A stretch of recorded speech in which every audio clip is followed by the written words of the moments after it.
Assalamualaikum warahmatullahi wabarakatuh.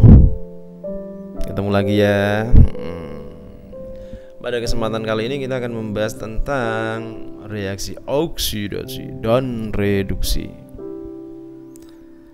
yaitu pada kelas 10 dan KD 9. Oke. Nah, lingkup materi yang akan kita pelajari itu meliputi ada definisi oksidasi dan reduksi ya. Terus kita lanjutkan pada bilangan oksidasi, dan yang ketiga tata nama senyawa ionik.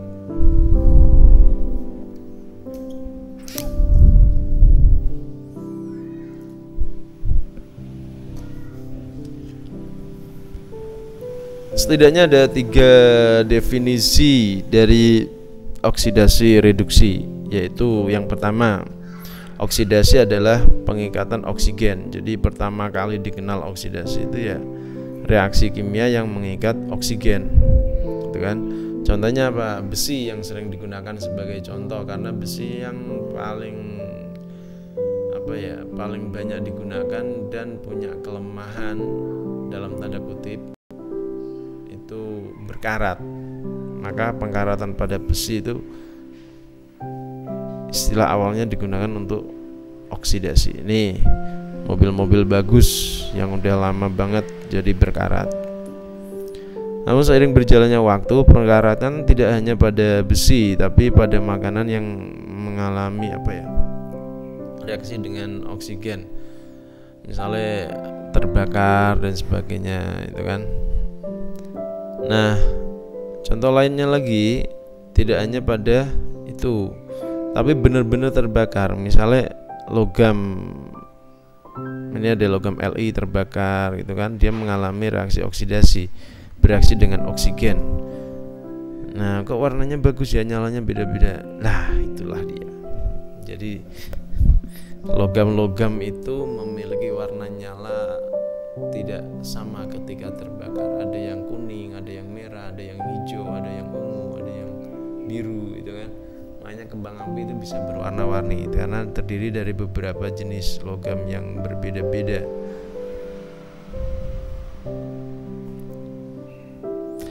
Nah, jadi kalau oksidasi itu mengikat oksigen, kalau reduksi berarti kebalikannya dong, melepaskan oksigen.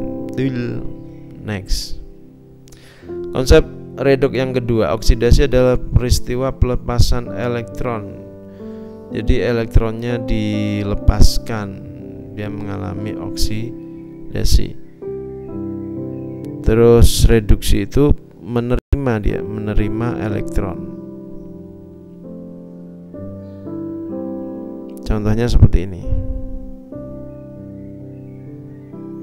Na itu dia melepaskan, berarti dia menjadi Na+ kan, dia mengalami oksidasi. Sedangkan Cl-nya itu mengalami reduksi.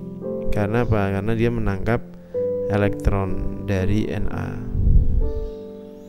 Nah, ini sekedar ilustrasi ya. Jadi karena Na-nya itu melepaskan elektron dan Cl-nya menangkap elektron, maka Na itu mengalami oksidasi dan Cl mengalami reduksi. Kejadian ini itu adalah terjadi pada proses pembentukan ikatan ionik natrium klorida. Pembentukan ikatan ionik itu ada di pembahasan bab sebelumnya. Kalau masih lupa, silakan kembali lihat atau tonton video yang sebelumnya tentang ikatan kimia. Lanjut ya.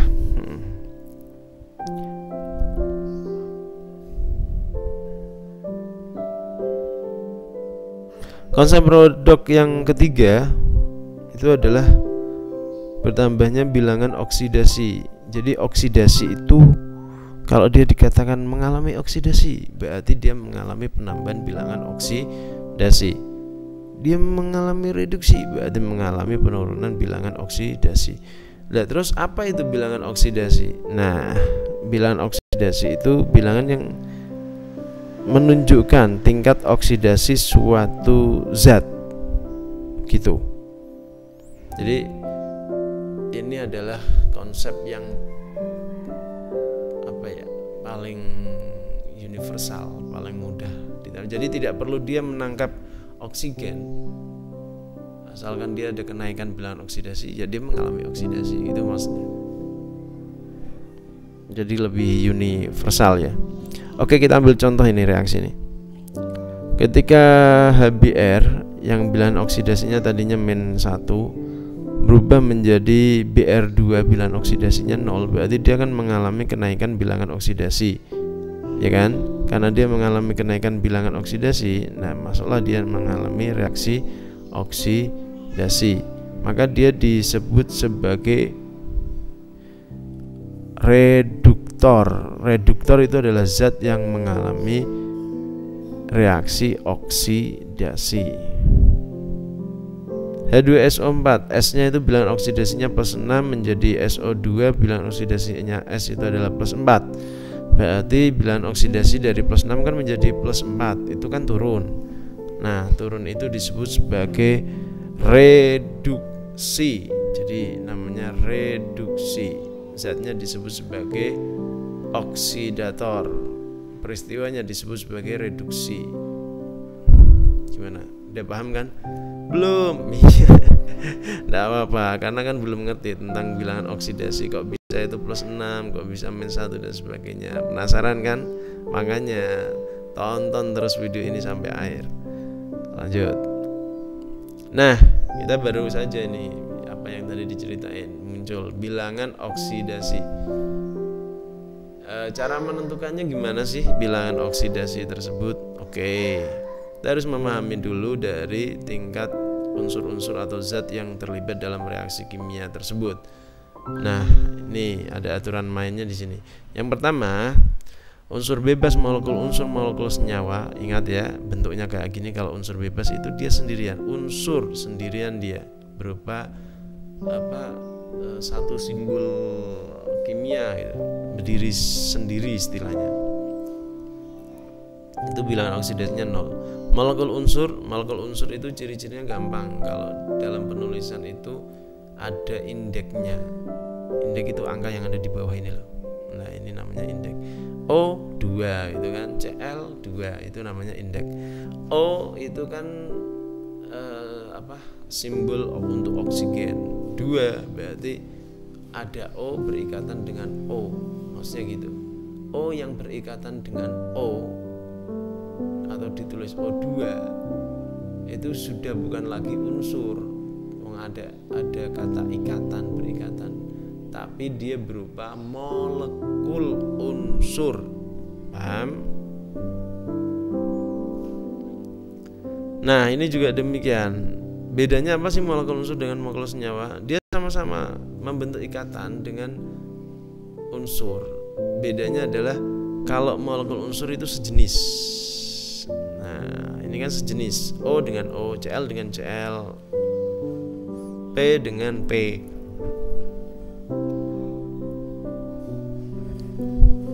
Sedangkan untuk molekul senyawa, enggak, dia berikatan dengan atom lainnya, itu beda unsur gitu.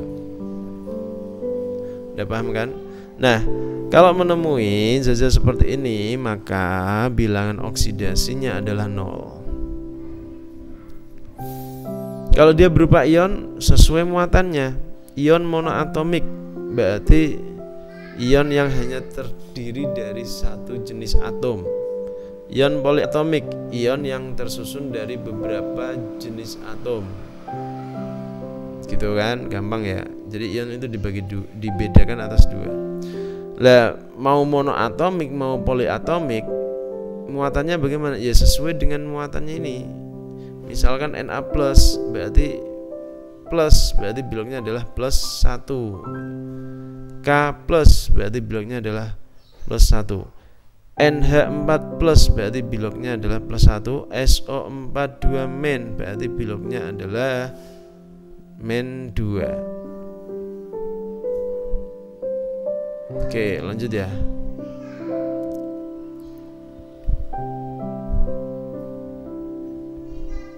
Nah, ini unsur-unsur yang selain tadi yang di atas kita sebutkan. Unsur dalam senyawa itu biloknya bagaimana? Tertentu. tertentu itu dia tergantung ketemunya dengan siapa. Artinya dia memiliki beberapa kemungkinan, tidak seperti yang cerita di atas dia hanya ada satu kemungkinan. Kalau ini ya harus nol gitu kan. Kalau poliatomik ya sesuai muatannya gitu. Tapi kalau unsur dalam senyawa itu dia memiliki beberapa kemungkinan. Nah, kemungkinan itulah yang dirumuskan dengan ketentuan-ketentuan. Misal gini, oksigen umumnya itu pada umumnya kalau ketemu oksigen umumnya ya -2 biloknya gitu. Misalkan H2O, K2O, MgO gitu kan. Itu bilok oksigennya adalah -2. Terus oksigen dalam bentuk peroksida itu biloknya adalah -1. H2O2 gitu kan. N2O4 itu -1. Oksigen superoksida itu -0,5, ini jarang juga. Yang paling umum ya oksigen -2. Oksigen difluorida. Maksudnya senyawa oksigen difluorida itu ya. Karena oksigennya ketemu dengan F, sedangkan F itu kan unsur yang paling elektronegatif. Maka F tidak mungkin menjadi F+, itu tidak ada. Makanya oksigennya yang lebih luas, dia ketemu dengan F, maka dia berubah menjadi bilangan oksidasinya itu +2. Jenis zatnya, unsur dan senyawa. Hidrogen, ini masih melanjutkan yang tadi ya. Jadi hidrogen itu umumnya itu +1. Ada juga hidrogen yang -1 ketika hidrogen ketemu dengan unsur logam. Jadi dia bersenyawa, berikatan dengan unsur logam, maka dia memiliki bilangan oksidasi -1. Terus ini yang bisa kita tentukan karena hanya memiliki dua kemungkinan, yaitu unsur golongan 1A dan golongan 2A, masing-masing itu bilangan oksidasinya adalah +1 dan +2 jika bersenyawa.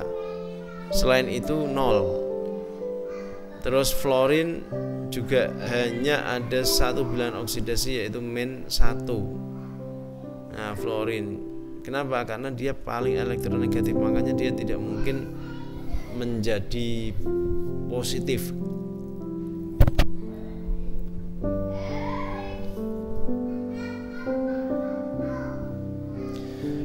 Bagaimana cara penentuan bilangan oksidasinya? Yuk kita analisa dari sedikit demi sedikit ya. Kita lihat dari senyawa KCrO4. Kita tentukan dulu yang bisa ditentukan. Misalkan kalau dianalisa di situ, itu yang paling bisa ditentukan, yang paling memiliki kepastian dalam penentuan itu adalah K. Kenapa? Karena K ada di golongan 1A. 1A dalam persenyawaan pasti jelas dia memiliki bilangan oksidasi +1 itu. Terus urutan kedua apa? O.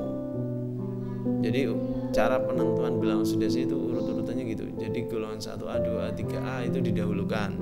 Kalau ada didahulukan, terus kemudian O sama H dan tentukan, karena kemungkinannya kan juga kecil. Lah yang terakhir itu adalah gabungan. Misalkan O kita tentukan, O itu -2, karena O itu memiliki indeks 4, berarti kan dikalikan 4, -2 dikalikan 4. Ini ya, -2 kalikan 4 kan -8. Jadi -8 ditambah 1 sama dengannya 0. Nah, disinilah baru ketemu yang CR-nya adalah +7. Gimana, udah paham ya? Oke, sekarang kita lihat CN. CN terus yang tentukan pertama kali apa? Yang paling benar itu adalah yang C-nya. Berarti C-nya adalah +4. C-nya itu adalah +4. Sedangkan untuk N-nya, kalau C +4 dan di atasnya ini adalah -1, ya kan? Muatannya kan -1. Berarti kalau muatannya -1 itu 4 ditambah berapa sama dengan -1? Ya.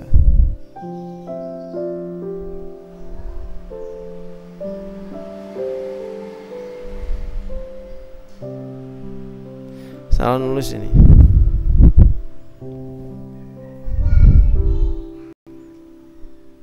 C-nya itu adalah plus 2 ding. N-nya min 3.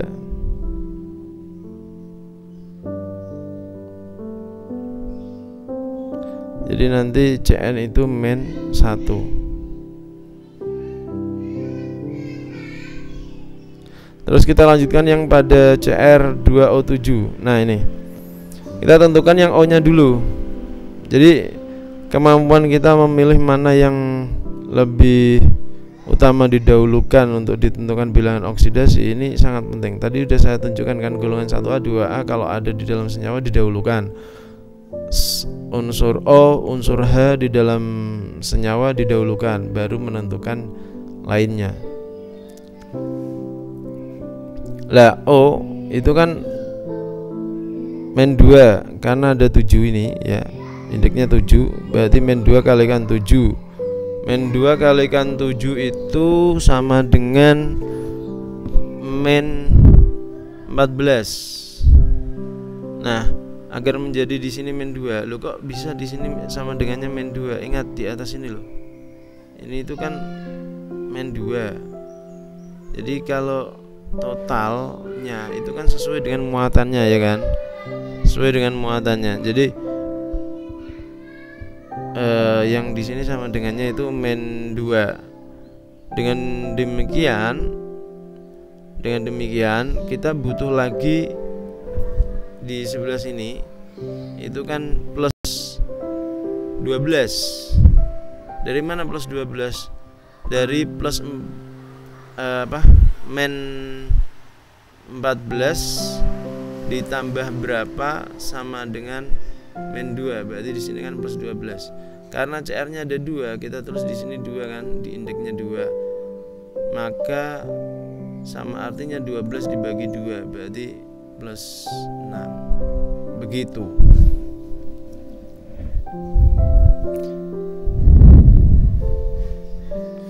Terus kita lihat lagi yang CO ya.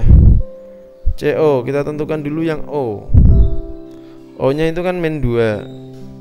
Karena di atas ini itu adalah 0, artinya tidak ada muatan. Kalau tidak ada muatan kita tulis 0 hasilnya.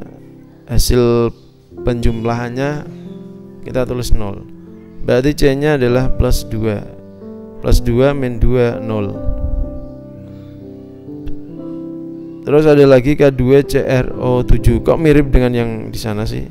Beda. Ini kan KCrO4. Kalau ini K2CrO7.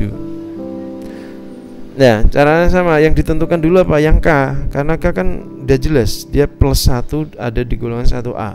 Jadi hafal unsur ya, ini golongan berapa, ini golongan berapa, itu penting. Kalikan 2, plus 1 kalikan 2 berarti kan plus 2. Terus CR ini seolah-olah kan kita tidak tahu ya, belum tahu gitu.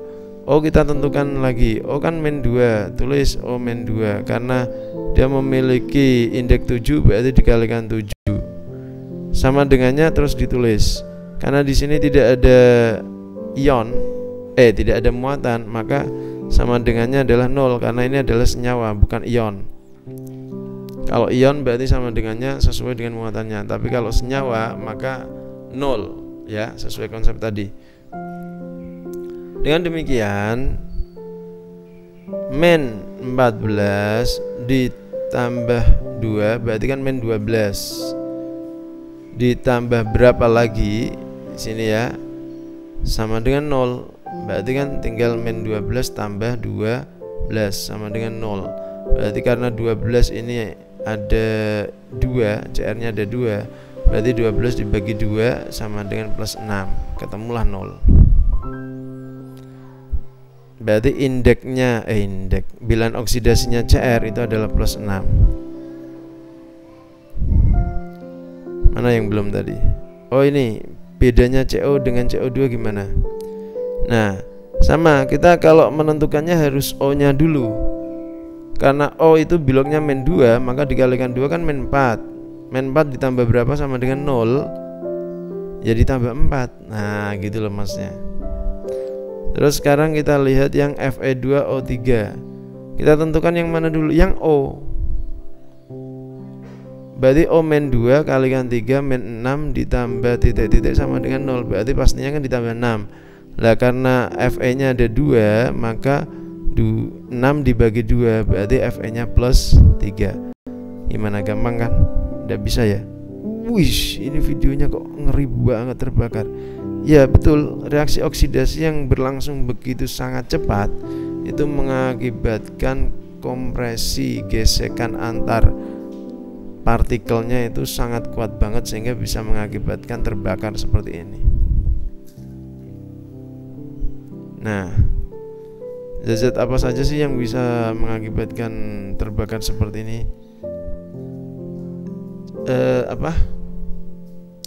Senyawa kalium kromat itu tingkat oksidasinya lumayan tinggi ya. Dia mengoksidasi zat lainnya. Oke, next. Setelah memahami tentang penentuan bilangan oksidasi, kita aplikasikan ke sini. Ini yang tadi ya, saya ulangi lagi. Nah, dengan demikian kalau masuk di dalam persenyawaan pada reaksi kimia, maka kita bisa menuliskan mana yang mengalami kenaikan dan mana yang mengalami penurunan bilangan oksidasi. Kenapa? Karena kita harus menentukan mana yang mengalami oksidasi, mana yang mengalami reduksi gitu. HBr itu kan tadinya -1 bilog Br nya. Kok bisa bilog Br -1? H kan +1. Kalau H +1 berarti Br nya -1. Dia berubah menjadi Br2. Br2 kok 0. Nah, ayo ingat tadi aturan mainnya. Kalau berupa molekul unsur, maka bilangan oksidasinya adalah 0. Terus kemudian kita cek untuk bilangan oksidasi S pada H2SO4. S-nya itu berapa ya? Kita tentukan dulu, boleh O dulu, boleh H dulu. O-nya ada 4, berarti -2 kali 4 -8. Hanya ada 2, berarti +1 kalikan 2, berarti -8 ditambah 2 -6. -6 ditambah berapa sama dengan 0, berarti ditambahkan 6. Berarti dengan demikian S-nya adalah 6. Terus yang SO2. SO2 itu O2, berarti -2 kali 2 -4. -4 ditambah berapa sama dengan 0, berarti -4 ditambahkan 4. Oke, udah paham ya? Nah, dari sini kita bisa menentukan Br yang tadinya -1 menjadi 0, berarti kan naik, mengalami kenaikan. Kalau dia mengalami kenaikan, maka disebut mengalami reaksi oksidasi. Sedangkan yang S itu kan tadinya +6 menjadi +4. Dia mengalami penurunan bilangan oksidasi. Kalau mengalami penurunan bilangan oksidasi, maka disebut sebagai reaksi oksidasi. Zat yang mengalami reaksi oksidasi tadi kemana tadi?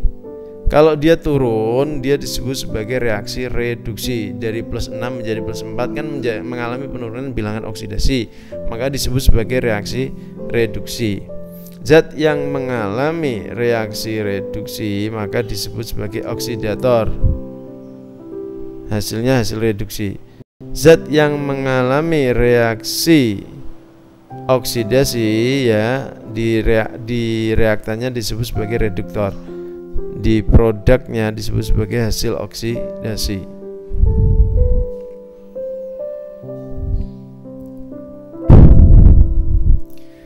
Oke.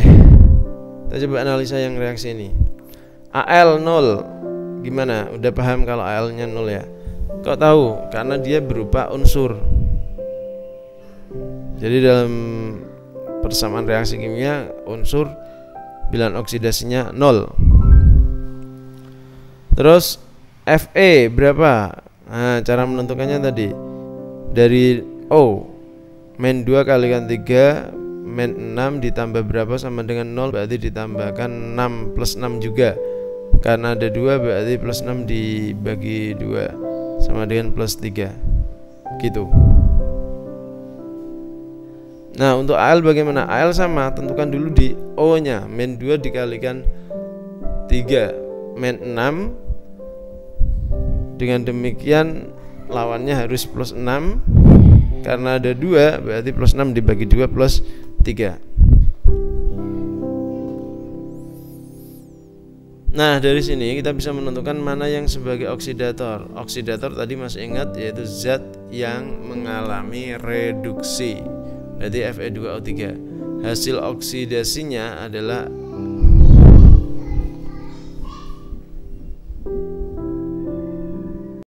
Al2O3. Oh, ini apa? Ini adalah hasil oksidasinya. Sedangkan hasil reduksinya adalah Fe. Reduktornya adalah Al. Reduktor itu apa sih?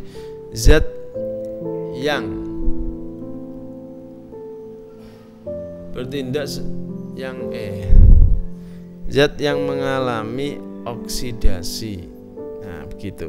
Dia sebagai reduktor.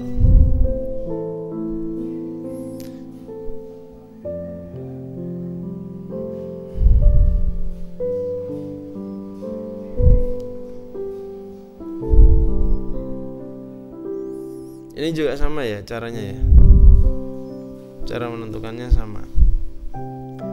SN0 unsur bebas ya kan. SNO2 dari O-nya dulu. Men 2 dikalikan 2, men 4 ditambah berapa sama dengan 0, berarti ditambahkan plus 4. Terus sekarang HNO3, O-nya men 2 kalikan 3 men 6 ditambah H1 berarti men 5 ditambah berapa sama dengan 0, berarti N-nya adalah plus 5, begitu. Lah angka 4 ini tidak ngaruh. Angka 4 itu kan sebagai koefisien ya, tidak dilibatkan dalam perhitungan tadi biloknya, bilangan oksidasinya. Gimana, udah paham ya?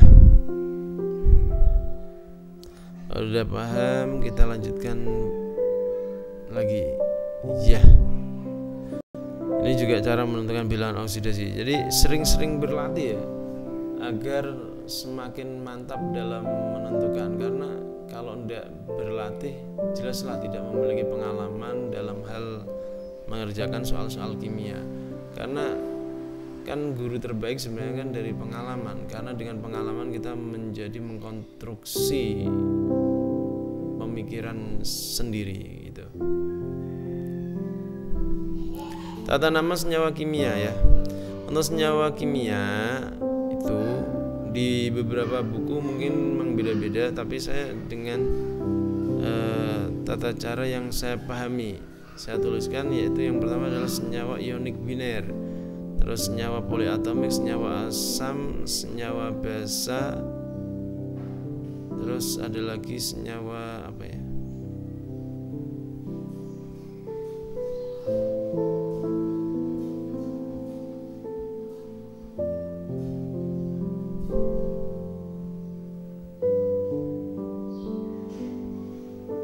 Oke, kita mengenal tentang senyawa ionik biner, yaitu senyawa ion yang tersusun hanya dari 2 atom saja, yaitu persenyawaan dari 2 atom. Ya tentu saja yang berbeda ya, karena dia kan berupa ion. Terus berikutnya senyawa poliatomik. Poliatomik itu lebih kompleks dibandingkan ionik biner. Kalau poliatomik itu lebih dari 1 jenis atom yang ikut bersenyawa, jadi lebih kompleks lagi dibanding ionik biner. Senyawa asam, nah tadi udah disinggung dan udah pernah disampaikan di materi larutan elektrolit. Silahkan pelajari kembali di larutan elektrolit. Itu udah dijelaskan tentang asam. Ciri-cirinya gampang ya. Dia memiliki ion H. Jadi ada HCl, H2SO4, HBr, HNO3 dan kawan-kawannya gitu. Kalau senyawa basa itu dia memiliki ion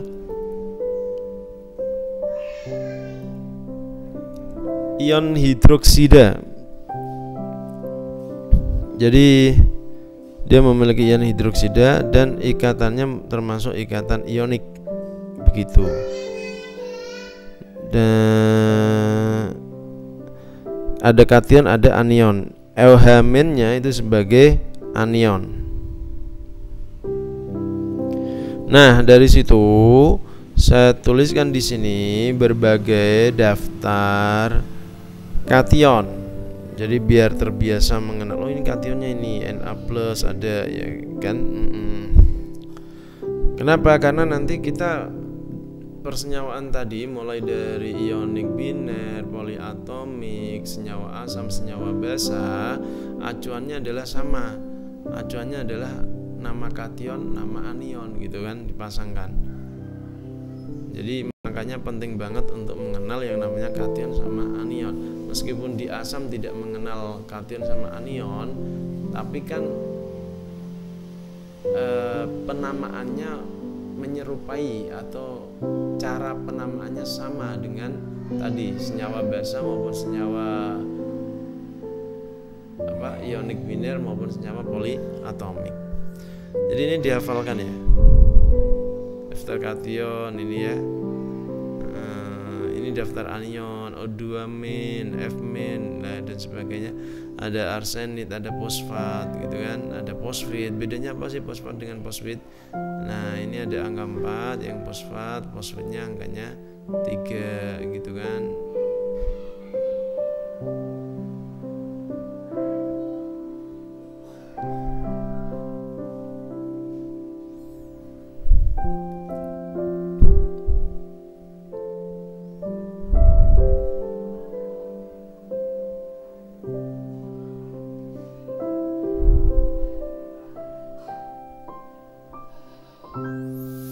Oke, kita lanjutkan lagi ya. Nah, ini ada berbagai macam jenis anion. Jadi emang harus dihafalkan ya. Ada banyak cara menghafalkannya ya, dengan berlatih memasangkan seperti berlatih memasangkan kation dengan anion itu seperti menuliskan proses pembentukan ikatan ionik. Nah, gitu.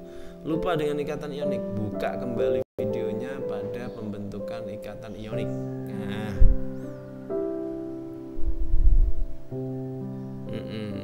ada banyak ya ini ya.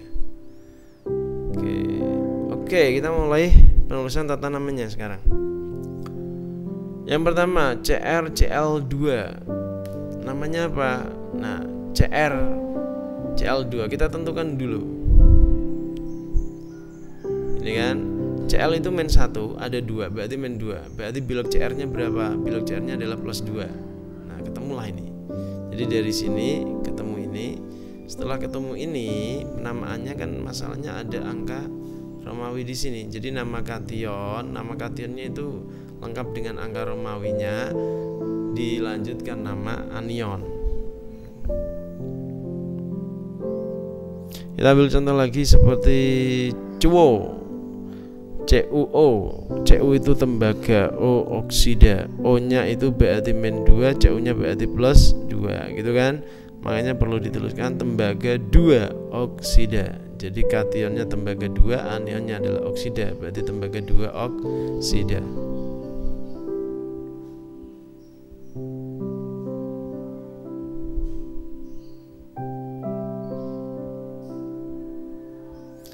Anion berikutnya adalah anion terner.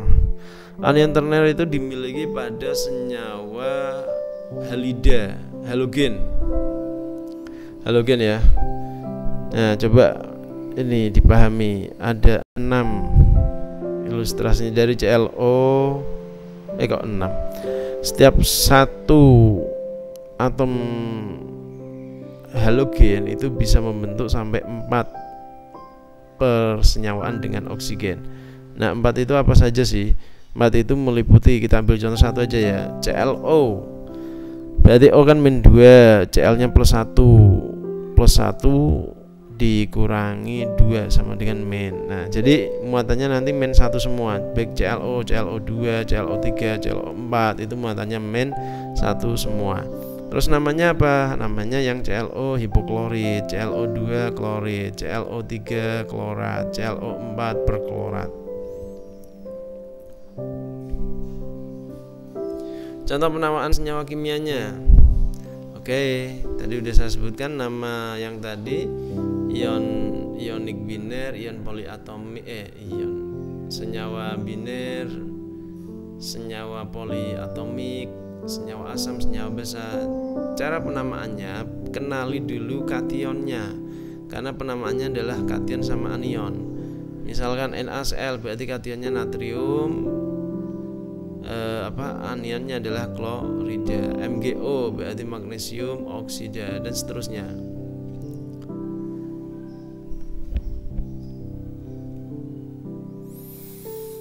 Nah, kalau ini kok tidak ada angka Romawi, sedangkan yang Fe ini ada angka Romawi. Iya, kalau dia memiliki bilangan oksidasi cuman 1, misalkan golongan 1A, 2A, 3A, itu bilangan oksidasinya cuman 1, yaitu +1, +2, +3. Tapi kalau dia memiliki bilangan oksidasi lebih dari 1 seperti Fe dan bilangan-bilangan dan unsur-unsur transisi lainnya, maka harus dicantumkan angka Romawinya untuk membedakan. Jadi misalkan FeO dengan Fe2O3, kalau tidak dicantumkan bilangan Romawinya, kedua-duanya kan mesti dianggap sama karena sama-sama besi oksida. Nah, dengan ada penambahan angka Romawi besi 2 oksida dan besi 3 oksida, maka menjadi ini senyawa yang berbeda. Yang pertama adalah FeO, yang kedua adalah Fe2O3.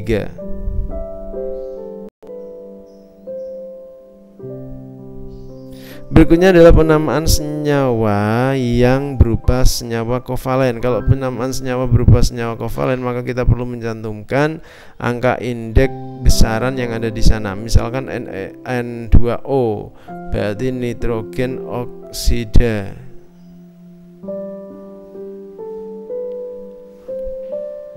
Nitrogen oksida. Kalau di awalan itu tidak usah ditulis, tidak apa-apa.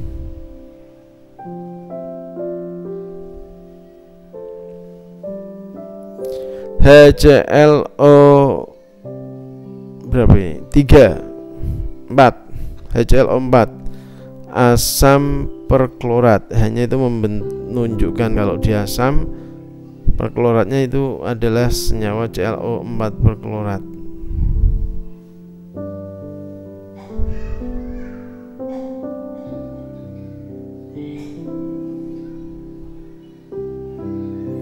Oke, lanjut.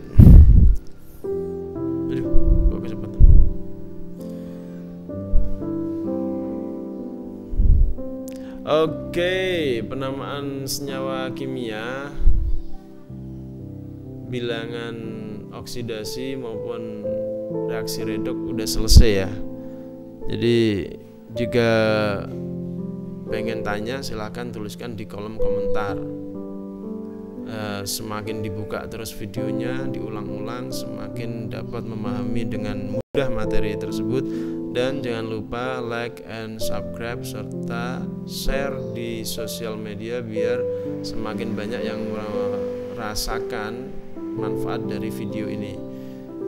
Dan sekali lagi jangan lupa pencet tombol lonceng notifikasi untuk memperoleh video-video terbaru dari kami. Demikian, sekian. Assalamualaikum warahmatullahi wabarakatuh.